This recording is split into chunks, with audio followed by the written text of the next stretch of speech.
All right, let's jump right in. Today, we are tackling a massive, and I mean massive, debate. What is the real relationship between our schools and our economy? Is school a place that's meant to lift you up, or is it secretly designed to do something else entirely? We're about to see a real battle of ideas. So, yeah, that brings us to the big question, the one that's at the heart of all of this. What is school really for? Is it what we're told it is, a ladder of opportunity that anyone with enough hard work can climb? Or is it something more like a giant sorting machine, quietly figuring out where we all fit in the grand scheme of things? This is the core conflict we're going to unpack. So, first up in the ring, we have the Marxist perspective, and it comes in swinging with a pretty provocative question. Is the whole system just rigged from the very beginning? Now, to really get what they're saying, you've got to understand this key idea they have called cultural reproduction. The argument is basically this: education isn't really about creating a level playing field. Nope, it's actually the main way that the wealthiest families pass down their advantages, pouring money and resources into their kids' education to make sure they stay on top generation after generation. And that leads to a pretty bombshell idea from the sociologist Bourdieu. He basically said that meritocracy, the idea that we all succeed based on our own talent and hard work, is a total myth. He argued the system is designed to look fair on the surface, but that this appearance of fairness is just a cover story that makes us all accept a deeply unequal reality.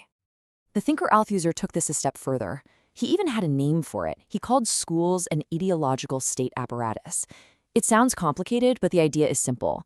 He said schools don't just teach you reading, writing, and arithmetic. They also teach you, in very subtle ways, to accept inequality, to accept your place in the social order without questioning it. It makes the school a powerful tool for social control. A perfect example of this in action, they say, is vocational education. From a Marxist point of view, it does two clever things for the elite. First, it effectively steers working-class kids away from the paths that lead to the top jobs, so they're not even competing for them. And second, it makes it all seem like a personal choice, like those students chose that path, which hides the fact that the system was designed to put them there. All right, let's switch gears. Next up, we have the new right. Now, their argument is totally different. They don't think the system is rigged. They think it's just hopelessly outdated.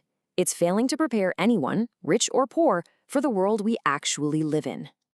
And the entire argument from the new right really hinges on this huge economic shift over the last half century or so.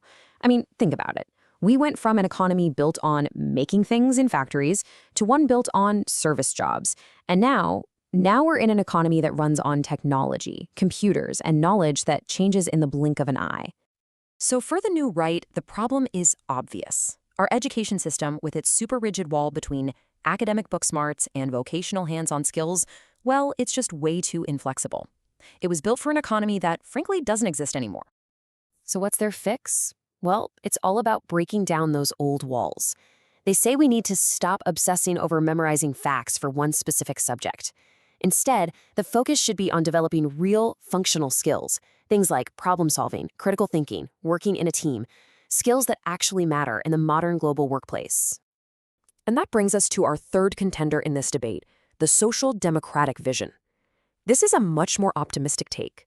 It asks, hey, what if school could actually be the great equalizer? This view sees education as this incredibly powerful force for building a society that's not just richer, but also a lot fairer. Social democrats see two giant forces pushing for change at the exact same time. On one side, you have those same huge technological shifts that the new right is worried about. But on the other side, you've got these powerful social movements demanding more equality for everyone, no matter their class, gender, or ethnic background. Education, they say, has to tackle both. Their big answer, their key solution, is something called comprehensive education. The idea is actually pretty simple, but it's also radical. It says we should put all kids from every background into the same schools to get the same high-quality education. No more separating them out early on based on test scores or how much money their parents have. And what's the ultimate goal here? To build a true meritocracy. They believe that by giving every single person a genuine equality of opportunity from the start, we can hit two birds with one stone, create a more talented, better qualified workforce, and build a much fairer society where people can actually rise based on their own abilities. Okay, so we've got three totally different ideas about what school is for. Now it's time to put them side by side. It's time for the face-off so we can see exactly where they agree and, more importantly, where they clash. Let's just break this down. For Marxists, school is there to keep the class system going, and meritocracy is just a lie we tell ourselves. For the new right, school's purpose should be all about the economy, but it's just too old-fashioned to work. And for social democrats, schools should be this engine for equality, where meritocracy is this beautiful goal we're working towards, but we just haven't gotten there yet.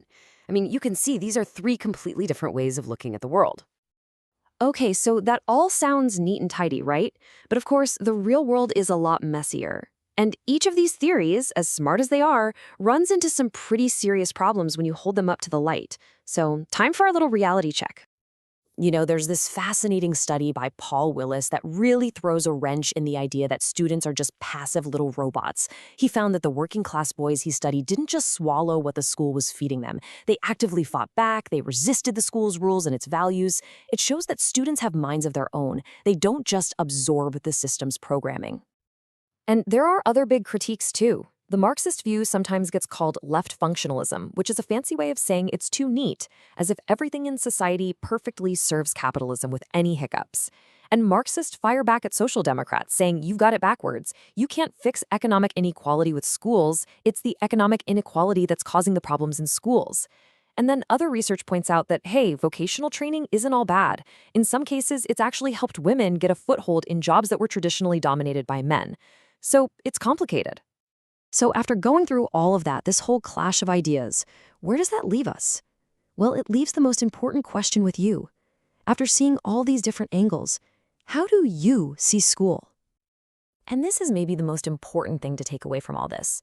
These theories aren't supposed to be perfect, final answers that explain everything. It's better to think of them as different pairs of glasses, different lenses. Each one gives you a new, powerful tool to analyze your own life, your own education, and the world around you in a completely different way. So I'm going to leave you with that question to chew on. Now that you have these tools, the Marxist lens that focuses on power, the new right lens that focuses on the economy, and the social democratic lens that focuses on fairness, how do you see school now? What does it really look like to you? Thanks for tuning in.